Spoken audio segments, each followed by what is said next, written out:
ရွှေသမင်မျက်လုံးလေးဆိုင်ကိုလေးသူ့အပြုံးနဲ့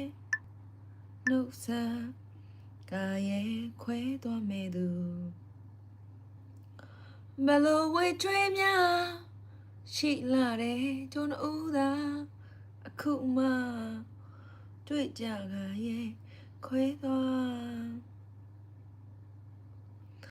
ရွှေသမင်မျက်လုံးလေး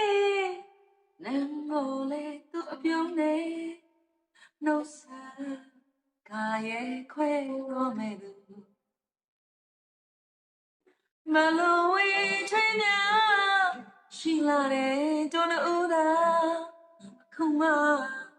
တွေ့ကြကရဲ့ခွဲသွားစိတ်ထဲမှာအိုဒီခံစားရပေါ့ခွဲစကူရေမောင်စီအနေနဲ့ဝေးရောက်သွားရဲ့မမေ့နဲ့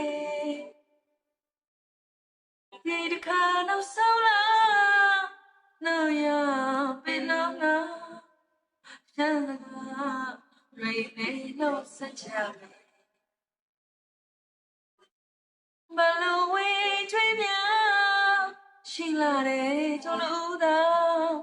ခုမှတွေ့ကြတာရဲ့ခွဲသွား